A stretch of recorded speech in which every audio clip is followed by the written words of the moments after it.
Hello everyone, welcome back to online class. I am Achal Singh. Today I am going to explain our chapter 1 and the main topic is types of computer.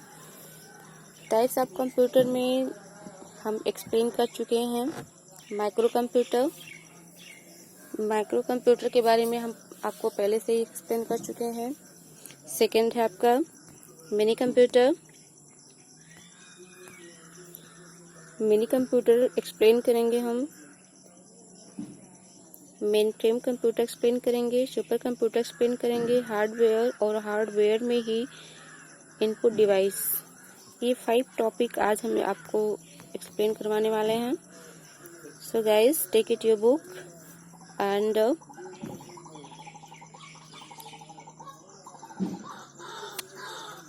और explain करिएगा। Listen guys, आप लोग का FA first online class test लिया जाएगा 16 अगस्त।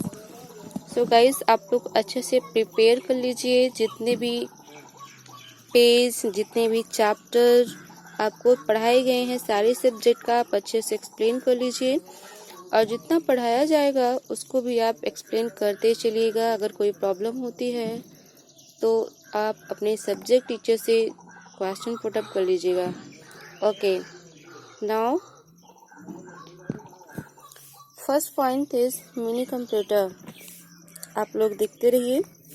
Mini computer, mini computer का आकार जो होता है कुछ इस तरीके का होता है, बिल्कुल एक रेफ्रिजरेटर के आकार के जैसा ही होता है। ये बहुत बड़ा आकार के नहीं होता, जैसे सुपर कंप्यूटर है उसकी बिल्कुल उतने जितना लंबाई चौड़ाई नहीं होती है इसकी, वो उसकी अपेक्षा ये छोटा होता है। बट आइए हम डिस्कस करते हैं।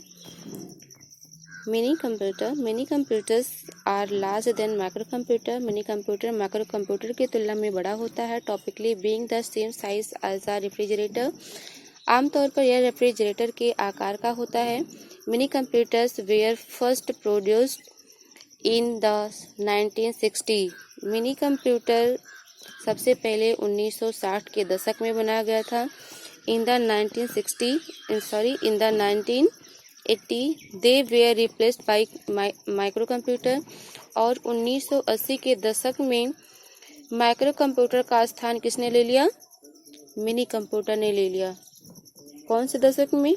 1980 के दशक में। अर्थात मिनी कंप्यूटर सबसे पहले 1960 में बनाया गया था, बट इसका स्थान माइक्रो कंप्यूटर का स्थान मिनी कंप्यूटर ने कब लिया? 1980 में लिया। Which have become smaller and more powerful with time, जो उस समय के साथ छोटे और बहुत ही शक्तिशाली होते गए।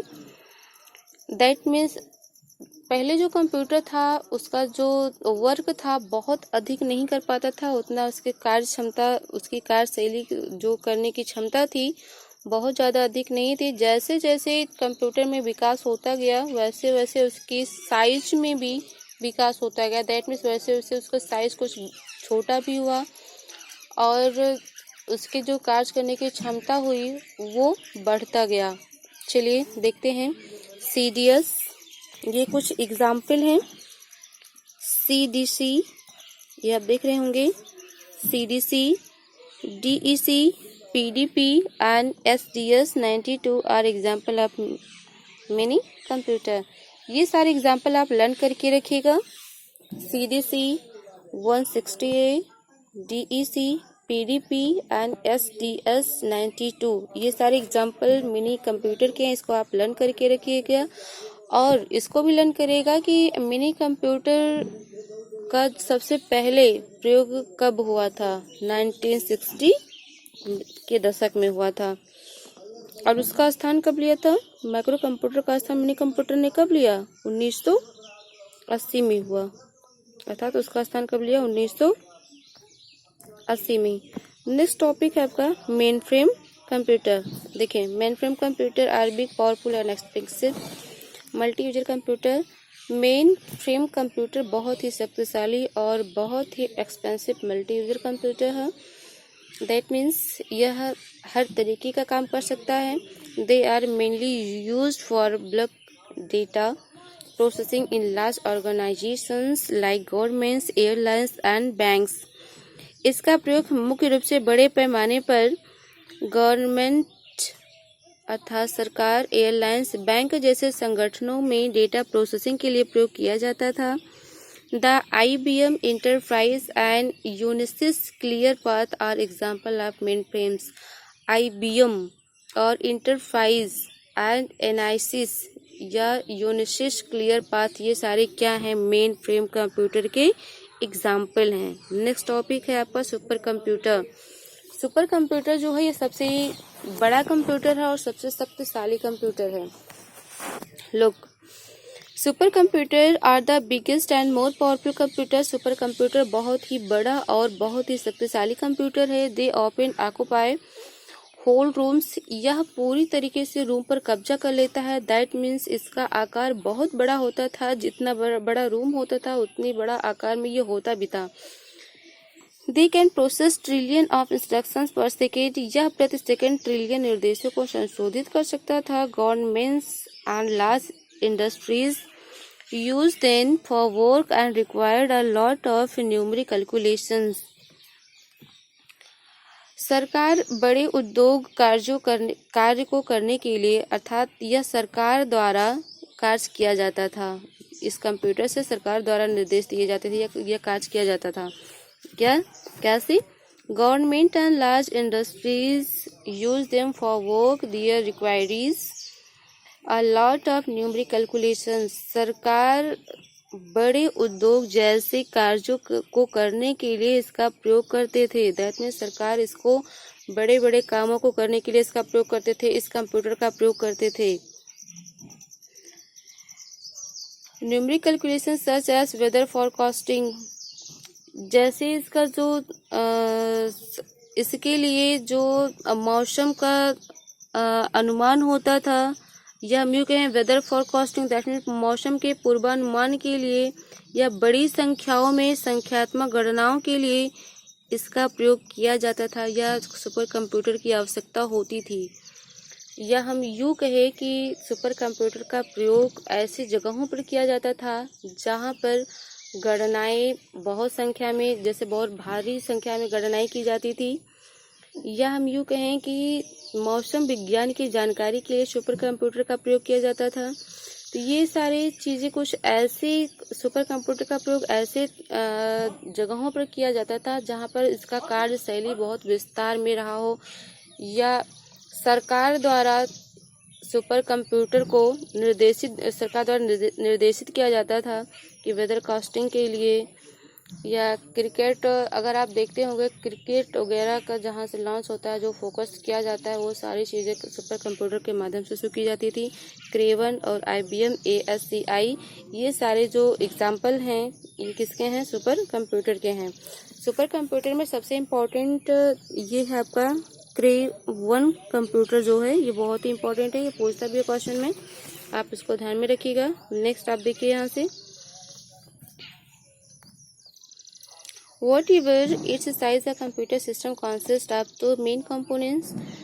कंप्यूटर सिस्टम के आकार के किसी भी आकार में दो घटक होते हैं, जैसे हार्डवेयर और software. Let us discuss each of these separately. आइए हम इस पर अलग से चर्चा करते हैं कि हार्डवेयर और सॉफ्टवेयर क्या होते हैं। ठीक है, लुक, हमारा नेक्स्ट टॉपिक है हार्डवेयर।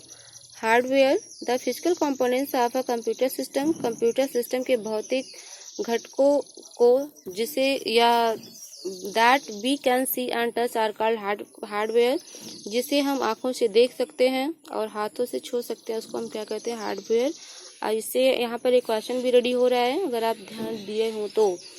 What is hardware? तो आप इसका आंसर राइट भी कर सकते हैं। We can see and touch are called hardware. Input and output devices, storage devices and the CPU, that means central processing unit, are the example of hardware. Input, output device, storage device, central processing units, ये सारे क्या है? Hardware के example हैं। Let us now learn about some input and output devices that are used mainly for commercial process. आइए अब हम कुछ इनपुट और आउटपुट डिवाइसेस के बारे में बात करेंगे, जिनका प्रयोग मुख्य रूप से इनपुट डिवाइस के लिए प्रयोग किया जाता है। इनपुट डिवाइसेस, इनपुट डिवाइसेस यहाँ है, अगर आप देख पा रहे हो तो Input devices accept input from the user and convert it into a form that a computer can understand. Input device उपयोगकर्ता से इनपुट को स्वीकार करता है. दैट मीन्स जो हमारा यूजर होता है, कंप्यूटर को चलाने वाला होता है, वो जिस डेटा को भेजता है या जिस इनपुट को वो भेजता है, उसी इनपुट को वो अपने भाषा के रूप में, या हम ये ऐसे कह सकते हैं, वो इस प्रकार से परिवर्तित करता है जिससे कंप्यूटर समझ सके.